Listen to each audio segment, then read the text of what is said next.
One of the easiest mods we can do that really has a large visual impact is replacing the shell of our consoles, otherwise known as reshelling. There's no shortage of colors that one can buy, however the quality of these shell replacements are largely hit or miss. There is one company, however, that is taking a new approach to custom Game Boy shells, and I really like the direction they're going in. So sit back, relax, and let's take a closer look at what the company eXtremeRate has to offer.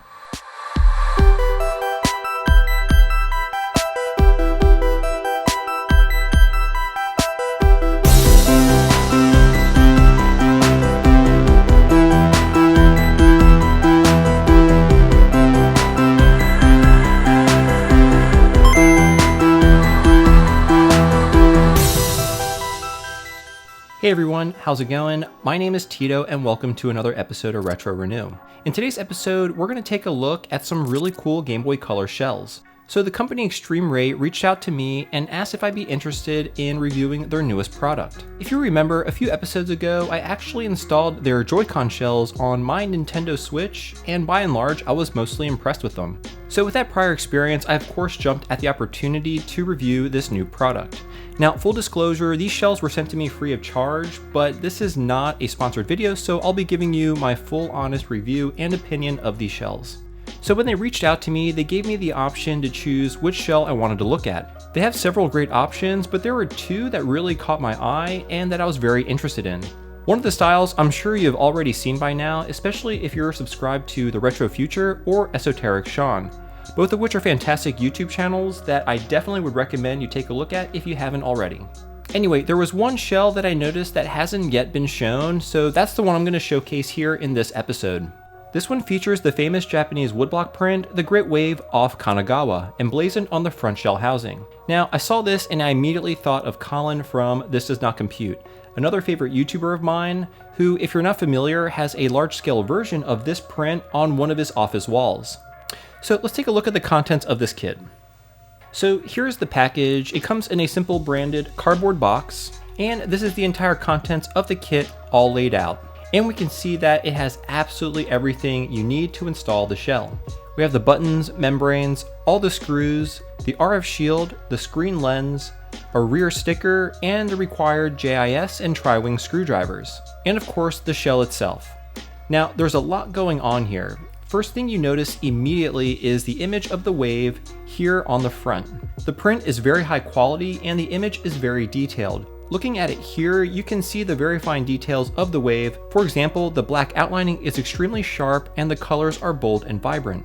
Around the speaker grill, however, the details are for the most part retained, but there seems to be a bit of inconsistency in the image in this area. Now, the next thing you'll notice is the rubberized matte finish. This is very similar to the finish on my SNES Joy-Con mod. I believe it's called Soft Touch, and it's a really nice feeling texture. Now, it's anyone's guess how durable and long-lasting the finish is, but so far my Joy-Cons have held up pretty well, and it's been about a little over a month with some regular use. Overall, I have to say I think this is a very high-quality mold, and it appears to have a very similar weight to the OEM shell. Oftentimes you'll notice some of the aftermarket shells have a lighter, more flimsy build quality, as well as other issues such as a Nintendo logo that just doesn't look right. The Nintendo logo here, however, looks spot on, so it's nice to see that eXtremeRate took the extra steps to make a quality shell. So it looks good, but let's see how things are after we actually install it. And to make things interesting, for this build I'll be using all the components of this kit, and we'll be using the included screwdrivers so we can get an overall sense of how easy this kit is to install with just the included hardware. Also, I'll be installing one of the drop-in TFT backlight kits that doesn't require trimming, so it should be pretty straightforward to install. And if you're interested, I have links to everything in this video in the description below. So to start, let's remove the 6 tri-wing screws in order to get the rear shell housing off. With the motherboard exposed, go ahead and remove the 3 JIS screws as well as the LCD ribbon cable. Great, so all we need here is the motherboard. Everything else is provided in the kit, so just set it all aside except for the motherboard. Now let's prep the eXtremeRate shell by installing all the buttons and membranes in place as well as the RF shielding. Then put in the backlit LCD, and we can now install the motherboard. Go ahead and place it into the front shell housing and secure it with the 3 Phillips screws. Attach the ribbon cable, then install the rear shell housing with the 6 remaining screws. Chuck in a couple AA batteries and you're done.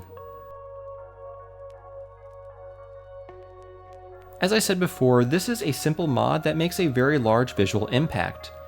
I really like the direction eXtremeRate is going in. I think they can make some really cool shells with some neat images on them with endless possibilities. I mean, how cool would it be if they made a Star Wars themed shell like this one? Overall, the shell looks really fantastic and the soft touch material makes it very pleasant to hold. One thing I think eXtremeRate should have done would be to have included white buttons and perhaps a white border on the screen lens. I think that would have made for a very clean design aesthetic for this Game Boy Color shell. Also, I'd be interested to hear what you guys think. How do you like the look of this shell? If you could choose any image to be emblazoned on the Game Boy Color, what would you choose? Let me know in the comments below.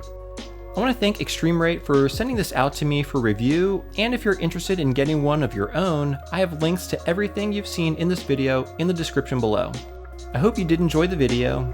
If you did, please give it a thumbs up and consider subscribing to the channel. You can find me on Facebook and Instagram at Macho Nacho Productions. I release content every Thursday, so be sure to turn on notifications. And as always, we'll see you next time.